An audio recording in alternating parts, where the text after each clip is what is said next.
Continue lesson 8.1 with example 4, where you get to use all three properties at once. Our question is simplifying the quantity 4x squared y. We want that to be cubed, and then we're also going to multiply it by x to the fifth.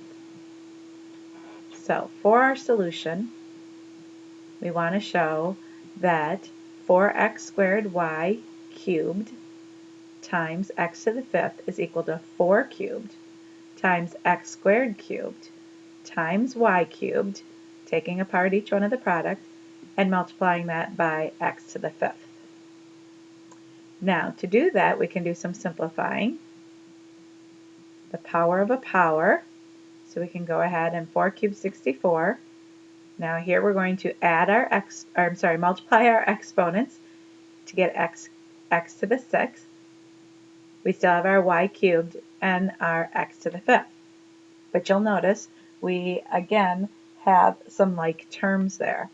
So we can simplify again, and this time we will do the product of powers. So we have 64, and then our same base x. This time we can add those exponents because they're the product of powers, x to the 11th, and we still have our y cubed. Another general rule is to write your variables in alphabetical order, as we have done in other practices. Now for goal 2, we are going to use the powers in real life.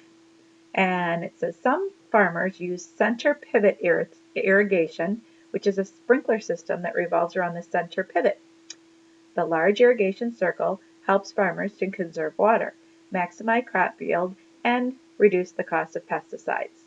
So our first question here is find the ratio of the area of the larger irrigation circle to the area of the smaller irrigation circle. To do that, we will use our formula for area, and we will talk about the ratio equals pi to r squared, and then we're going to go ahead and divide that by pi r squared. So we have pi times 2 squared times r squared. So that would be pi times simplifying 2 squared to 4, and r squared. So one more time simplifying, we would have, let's do the denominator now. We have pi r squared, taking that apart, pi times r squared. And so now I can do some simplifying. My pi's are going to cancel out.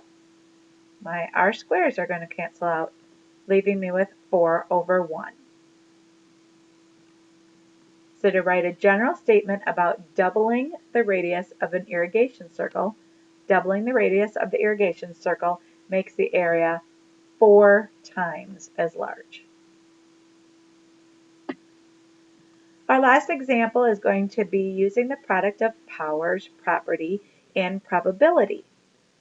A true-false test has 2 parts. There are 2 to the 10th ways to answer the 10 questions in part A, and there are 2 to the 15th ways to answer the 15 questions in part B. You will notice that the amount of questions turns into the exponents. So, how many ways are there to answer all 25 questions? To do this, we would go and add both of that information. So for each of the 2 to the 10th ways, there was, in part A, there are 2 to the 15th ways to answer the questions in part B. So using the counting principle to find the total number of ways to answer for both parts, the number of ways to answer the 25 questions is the product of 2 to the 10th and 2 to the 15th. Because we have the same base again, 2, and we are multiplying, we can add our exponents, giving us 2 to the 25th, which then multiplied out, and you would use a calculator for this, would be 33,554,432.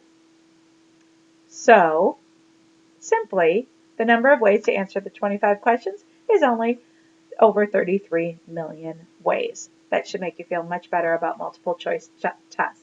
Oh, I'm sorry, true-false tests. So the second question is, if you guess each answer, what is the probability you will get them all right?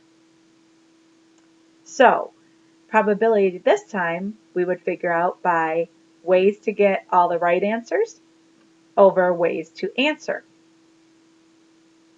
So we want one way to get all of them right over all the different ways to answer that we figured out in part A. So again, we would check this out with a calculator to simplify it.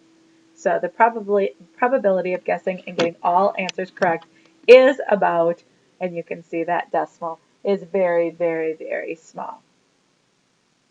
And that concludes 8.1.